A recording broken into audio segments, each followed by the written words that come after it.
mu'minina idh ba'atha fihim rasulan. Al-ayat.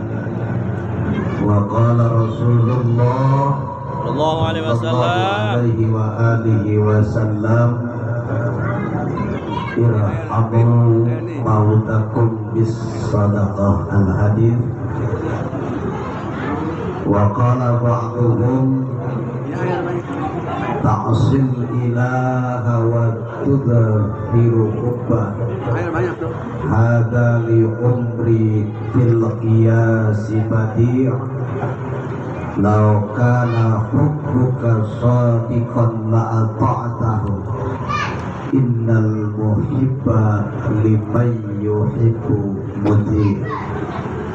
Sadaqallahul azim.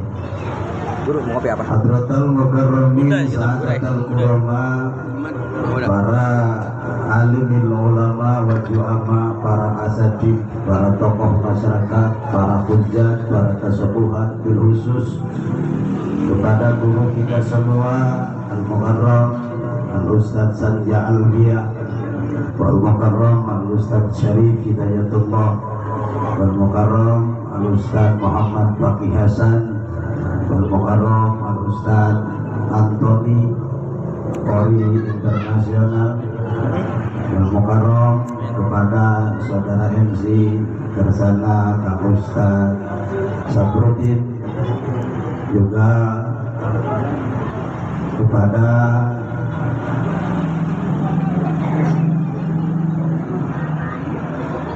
lupa namanya langsung Bapak Ustaz Syamsu Ma'arif. Sudah lihat mukanya dulu. Juga kesepuhan kita Al-Ustaz Amir Soleh, juga kesepuhan kita yang sangat rajin berjamaah sebagai takmir masjid Bapak Haji Abi, segenap hadirin hadirat as'adakumullah, terkhusus kepada keluarga besar Bapak Mulyadi, hampir nyebut Anthony saya, Bapak Mulyadi. Sebetulnya ini acara di sini saya nggak tahu, karena saya berangkat tadi jam 6 pagi mengikuti acara musyawarah daerah forum silaturahmi pondok pesantren untuk periode 2024-2029, baru pulang menjelang maghrib. Dari sholat maghrib beberapa menit kemudian Ustadz Syarif nelfon, sudah ada tempat acara. Barulah istri ngomong, oh iya ada undangan haul di sini, dan tidak ada yang ngasih tahu saya ngisi acara. Kita nggak caprak aja lah, kita nggak caprak. Tidak banyak yang ingin saya sampaikan, mungkin ada 3 lah.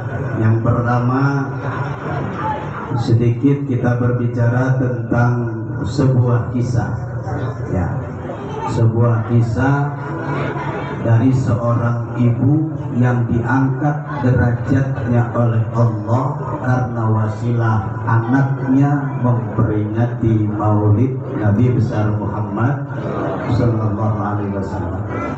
Yang kedua, berbicara tentang fadilah Maulid, dan yang terakhir, kalau keburu waktunya, kita sedikit berbicara tentang definisi Maulid ditimbang dari kacamata pandang ahli sorok.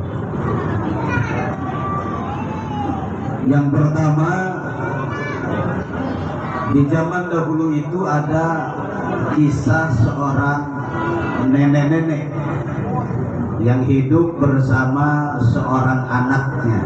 Jadi punya anak satu-satunya, dan keluarga yang tersisa itu tinggal dua-duanya. Seorang ibu yang sudah tua renta dan seorang anak laki-laki.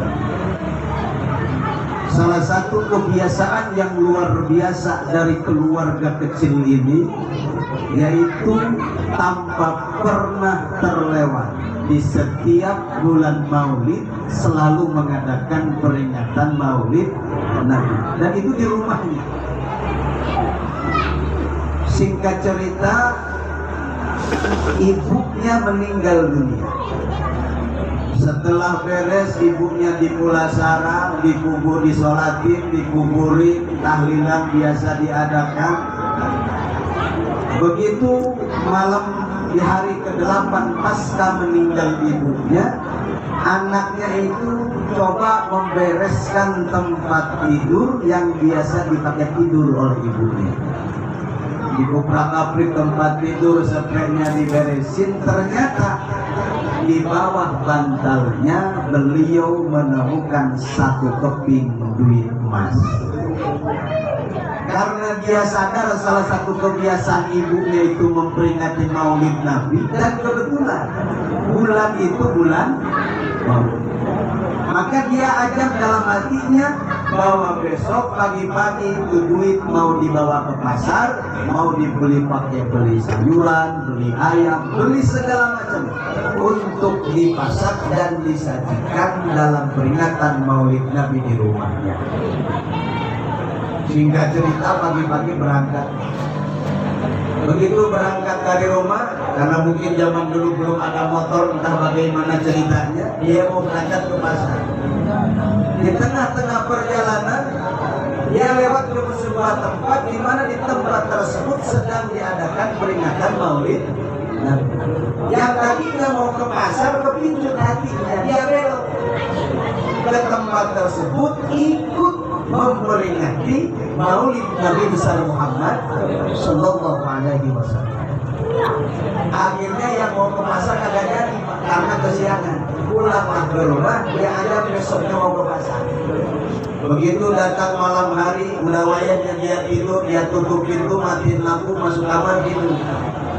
Di dalam tidurnya dia bermimpi bahwa kiamat sudah terjadi, dikuburkan di padang mahsyar, prosesi tersebut sudah terlewat, hisab sudah terlewat, timbang amal sudah terlewat, cukang siratal mustaqim sudah dilewati, dan dia divonis oleh Allah untuk menjadi ahli surga, digiring oleh Allah ke sebuah istana di dalam surga. Tapi istananya rada kecil, Pak. Dan begitu dia melihat ke seberang istana yang ia tempati, ternyata ada istana yang lebih besar dan lebih megah dari istana yang ia tempati. Yang namanya juga manusia, kalau pengen sesuatu yang pengen lebih bagus, setidaknya pengen tahu walaupun tidak bisa dimiliki. Akhirnya iseng-iseng menyeberang melewati jalan menuju ke istana yang lebih gede. Begitu mau masuk, dicegah sama malaikat. Siapa yang gede? Aduh, saya aku. Ngapain kemarin? Pengen kesini aja orang lebih gede. Ternyata kata malaikat, ente tidak punya hak masuk ke istana yang megah ini. Emang kenapa? Emang saya ahli surga. Karena ente tadi siang hanya memperingati Maulid Nabi, dan istana ini dikhususkan untuk orang yang mengadakan peringatan Maulid Nabi. Akhirnya ngeluarin modal dewek. Begitu mendengar hal tersebut, dia terbang dari tidur. Udah pengen keburu pagi karena ternyata begitu malam masih malam. Besok pagi-pagi habis sholat subuh, dia berangkat ke pasar, beli segala macam kebutuhan, sayurannya, dagingnya, beres belanja, pulang ke rumah, kemudian undang tetangganya untuk masak segala keperluan. Datang waktu maghrib, beres sholat maghrib, dia undang tetangganya pada datang, merayakanlah peringatan Maulid Nabi. Beres acara, kemudian sholat isya, tutup pintu, matiin lampu, masuk kamar, tidur. Di dalam tidurnya dia kembali bermimpi seperti halnya impian yang kemarin. Bedanya sekarang dia diizinkan dan digiring oleh malaikat untuk menempati istana yang kemarin dia akan boleh masuk. Begitu dia semakin enak-enakan di dalam istana, bari ngopi. Kalau yang kapal api tahu ada atau kagak, intinya kalau pengen ngopi pasti ada, Pak. Karena di surga itu segala apa yang diinginkan manusia pasti ada. Cuma bedanya, jangan nanya jengkol ada apa kagak. Mungkin di surga kita ahli surga nggak pengen jengkol, walaupun jengkol. Tapi kalau misalkan kita dikasih keinginan itu, doyannya jengkol, pengen jengkol pasti ada. Begitu siang enak-enakan di depan istana dia megah, dia mengikat rombongan perempuan yang begitu cantik-cantik luar biasa. Dan yang paling depan itulah perempuan yang paling cakep, diiring oleh perempuan-perempuan cantik-cantik itu. Di tengah ini kalau si laki-laki ini, ternyata rombongan perempuan yang cantik dan luar biasa itu menuju ke istana yang dia tempati. Akhirnya dia dapetin. Begitu udah sampai berhadapan, itu bidadari ngomong, itu si perempuan yang cantik kok, ini kok, kaget Pak. Si pemuda ini, si laki-laki ini nggak mengenal siapa perempuan tersebut. Kenapa? Karena cantiknya luar biasa. Dulu neneknya, ibunya waktu meninggal dunia dalam keadaan tua renta, kulitnya, badannya udah krempeng, tak tinggal kulit sama tulang, keriput lagi karena udah tua. Dia disuruh entong, dipanggil anak oleh perempuan yang paling cantik saat itu. Emang ibu siapa? Saya adalah ibu. Kok ibu bisa cantik begini? Inilah derajat yang Allah berikan kepada ibu karena berkah kau memperingati Maulid Nabi besar Muhammad sallallahu alaihi wasallam. Ini yang dirayakan siapa, Bu? Kalau mantu bukan. Bukan calon mantu dan dia sudah disiapin bidadari sama Allah. Ini adalah bidadari surga. Ini yang menyatakan bahwa perempuan dunia sejelek apapun waktu di alam dunia, tapi kalau ditersangka oleh Allah masuk surga, maka bakal jadi ratunya bidadari surganya Allah Subhanahu wa ta'ala. Ibu ini diangkat derajat oleh Allah, diampuni dosanya oleh Allah, karena harta ditinggalkan cuma satu keping duit emas, dimanfaatkan dengan baik oleh anaknya, yaitu dipakai memperingati Maulid Nabi besar Muhammad sallallahu alaihi wasallam. Bukan sebuah kemustahilan. Apabila derajat ini bakal Allah berikan kepada sahibatul haul almarhumah Hajah Ruqyah binti karena putra-putranya pada malam hari ini memanfaatkan sebagian hartanya untuk memperingati Maulid Nabi dan pahalanya Allah kita isolkan bersama. Mudah-mudahan Allah sampaikan kepada almarhumah almarhum sahibatul haul pada khususnya. Amin ya Allah ya Rabbal alamin. Itu satu. Itu lagi momen pertamanya, momen pertamanya. Iya, masih ada waktu? Iya, ada. Dua, kata saya janji tiga tadi. Ini mah kisah-kisah aja lah. Inilah kata bahasa. Yang kedua, secara pribadi dan mungkin kita semua semestinya nggak ada bersyukur begini berterima tadi nggak ada kasih ke masjid kepada keluarga besar Dia tahu Bapak acara. Haji Mulyadi Iya tahu ini pendirinya mah. yang sudah mengundang kita semua pada malam hari ini. Ininya mau enggak? Ya. Kalau ada acara ada Karena di sini. pada malam hari ini secara tidak langsung kita bertemu dengan pisang tapi bukan sembarang pisang. Kita bertemu dengan jeruk tapi bukan sembarang jeruk.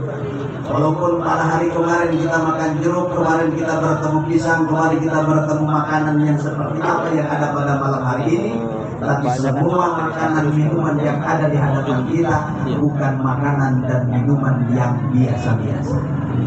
Kenapa? Karena ada pembacaan Maulid yang tadi kita bacakan bersama.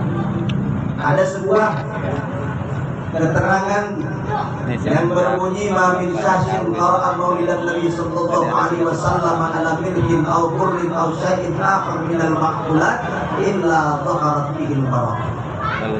Bahwa siapapun manusianya yang membacakan Maulid Nabi, baik kepada garam, kepada beras, kepada makanan, kepada minuman, illa dhaharat bihi al-barakah, kecuali makanan dan minuman yang dibacakan Maulid Nabi, yang disajikan dalam peringatan Maulid Nabi, kecuali makanan tersebut bakal mengandung keberkahan yang sangat luar biasa.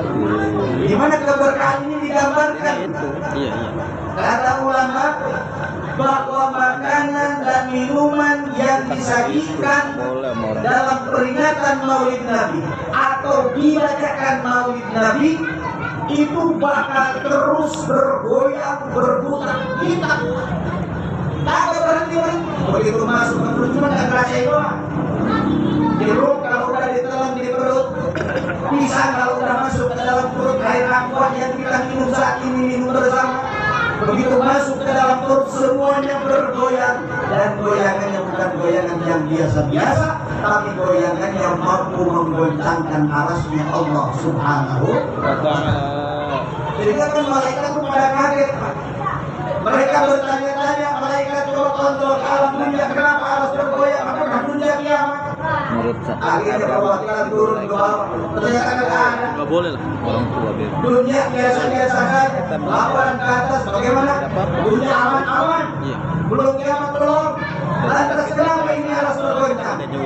Malaikat menjawab, aras tidak bergoncang karena jeruk ngamuk. Omor-omor demo bisa ngadak wajib demokrasi.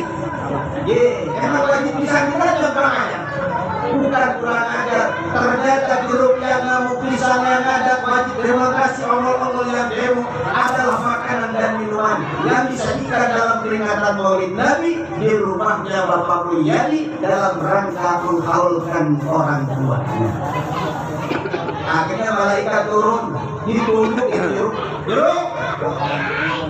Amor-amor wajib, pisang, melon, banyak, semangka, aqua, wiki. Pokoknya apa yang ditunjukkan ke malaikat. Berhenti kalian bergoyang, karena goyangan kalian sudah mengganggu ketenangan kami di alasnya Allah. Apa kata malaikat?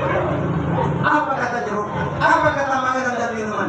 Kami tidak akan pernah berhenti menggoncangkan arasnya Allah hatta yaghfirallahu li akhiri, kecuali Allah sudah mengampuni dosa-dosa orang yang memakan makanan dan meminum minuman yang disajikan dalam peringatan Maulid Nabi besar Muhammad sallallahu alaihi wasallam. Bersyukur, berterima kasih kepada Sohibul Baik mengundang kita semua ke tempat ini, karena dengan undangan beliau menjadi wasilah dan harapan besar bagi kita semua. Allah mengampuni dosa-dosa kita. Amin. Dua lagi dan tidak tinggal. Ini bicara Maulid, dan ini pernah saya sampaikan juga dalam tausiah. Dalam tausiah waktu Maulid di masjid, kalau nggak salah.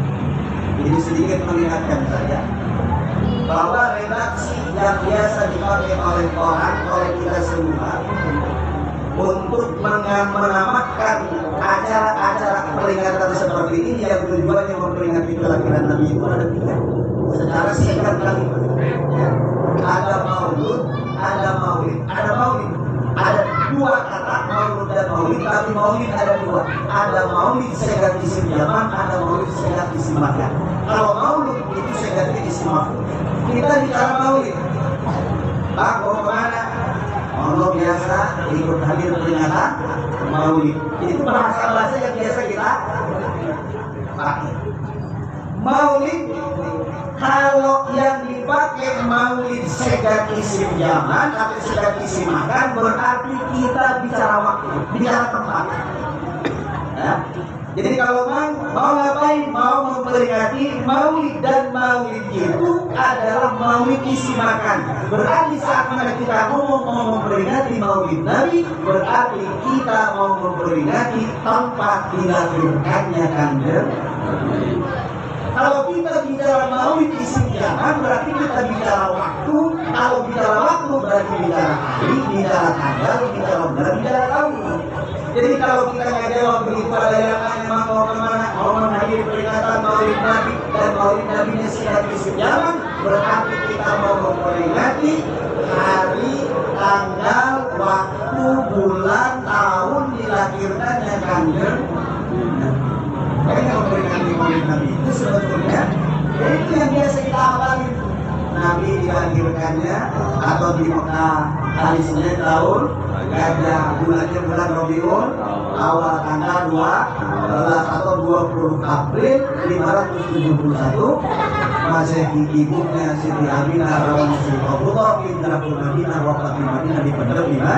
Itulah memperingati maulid. Nabi. Kalau bicara maulid jangan disamakan ini sedikit. Tapi sebetulnya yang penting dari peringatan maulid Nabi itu adalah segat isi maf'ulnya. Segat isi maf'ul itu mauludun, yang artinya yang dilahirkan. Maulud itu umum, ya, satu kalimat maknanya umum, siapa saja, apa saja yang dilahirkannya terserah, karena umum. Tetapi maulud di sini ditaksis, ditorikin idopah. Maulud diidopahkan, disandarkan kepada lafaz Nabi, dibaca mauludun Nabi. Kalau satu kata punya makna, kemudian disandarkan kepada kata yang lain, bisa melahirkan makna yang berbeda. Umpamanya kaca, kalau kaca, coba kaca disandarkan kepada mata. Jadi kaca, mata. Tai umum mata itu bisa tai kambing, tai ayam, tai sekolah, bisa saja. Tapi kalau dikatakan tai kebok, jadi khusus. Nah, maulud itu umum, tapi kalau sudah disandarkan kepada lafaz Nabi, itu disebutkan maknanya jadi khususnya ditorikin idopah, dan idopahnya menurut ulama adalah idopah bimakna min ay al maulud minan Nabi sallallahu alaihi wasallam. Nah, setelah kita tahu idopah maulud kepada lafaz Nabi bimakna min berarti makna mauludun Nabi. Kalau kita bicara apa yang dilahirkan Nabi, berarti kita bicara konten, kita bicara produk, kita bicara ajaran, kita bicara syariah yang dibawa dan diajarkan oleh baginda Nabi kita Muhammad sallallahu alaihi wasallam. Jadi pada intinya sebetulnya memperingati maulud Nabi itu kita berusaha mengingat-ingat apa saja produk, apa saja konten, apa saja ajaran, didikan, apa saja akhlak, apa saja syariah yang dibawa dan disampaikan oleh baginda Nabi kita Muhammad sallallahu alaihi wasallam. Setelah manusia menyadari itu, manusia sadar apa yang mesti dilakukan. Berarti karena bicara ajaran itu banyak, bicara konten Nabi itu banyak, bicara produk yang dibawa dan disampaikan oleh Nabi itu banyak, bicara syariat itu begitu luar biasa. Tugas kita sebagai umat demi membuktikan kita cinta kepada Nabi adalah mempelajari berbagai macam bentuk konten, produk, ajaran, didikan dan syariat yang dibawa oleh Nabi kita Muhammad sallallahu alaihi wasallam. Dan semua itu tidak bisa kita dapatkan, tidak bisa ditetapi oleh umatnya kecuali umatnya mau ngaji. Ini nama enak. Mau kemana-mana pun ini semuanya perlu ngaji. Ya. Manusia itu perlu mau ngaji.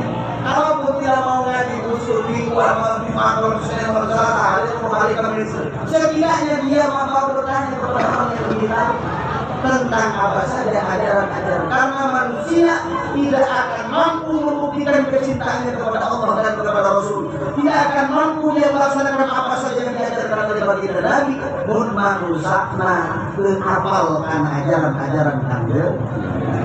Manusia sebagian besar tahu sholat itu syariat agama yang diwajibkan kepada kita sebagai umat Kanjeng Nabi, tapi apakah sholat itu sembarangan? Manusia perlu belajar ilmu. Semuanya ada ilmunya, maka tugas kita sebagai manusia dan termasuk pesan saya pada peringatan Maulid Nabi, yuk terus belajar ngaji. Jangan bingung-bingung cara ngaji udah tua, orang itu belum, agak mungkin bisa-bisa. Allah mewajibkan kepada manusia bukan bisanya. Allah yang diwajibkan oleh Allah kepada kita bukan pinternya. Allah nyuruh kita ngajinya. Urusan pinter bodoh itu bukan urusan kita. Tetapi kalau manusia mau belajar, insya Allah bisa. Tapi kalaupun ada yang tidak bisa, tapi dia mau ngaji, insya Allah dia dapat fadilah yang sangat luar biasa. Karena dia mau dia berusaha menghilangkan dan berbohong. Karena yang tidak ada ampunan daripada Allah itu kalau manusia salah juga, salahnya karena bodohnya karena tidak mau ngaji, dan bodohnya tidak termasuk bodoh makhluk itu hanya kalau sekali itu di antara yang satu orang makhluk yang Islam, orang yang baru saja masuk Islam, salah dalam ibadah Islam. Ini apa? Yang kedua, rotibnya karena selama ini tidak ulang, termasuk bodoh yang salah ibadah dari kami, orang yang duduk lagi di tempat yang jauh daripada ulang. Iya, uring wajib. Iya. Gimana ada yang boleh di Taiwan itu yang luar biasa, ustaz yang memang ada pengajian pur dari hari Senin ketemu hari Senin, kagak ada hal yang kosong dari pengajian. Cuma yang ngaji itu aja. Iya. Coba saya, apapun perkembangan, saya ngisi pengajian di Masjid Darul Ikhlas tiap malam Jumat dari awal 2007 sampai sekarang tahun 2024 yang masih isi rumah aja. Yang lain lagi, yang ada gantinya, dimakin berkurang dan generasi menerusnya dalam mau. Tapi itulah ngaji. Kenapa berat? Karena memang itulah perintah. Jadi kita belajar sama-sama. Karena bagi siapapun Allah itu tidak membedakan profesi kita yang berbeda. Karena setiap manusia punya masing-masing. Tapi kita juga sama. Mau ini jadi usaha, ini mau berdagang, ini mau bertani, ini mau karyawan, ini mau jadi bos, ini mau jadi amaran, ini jadi pejabat, semuanya tugasnya sama.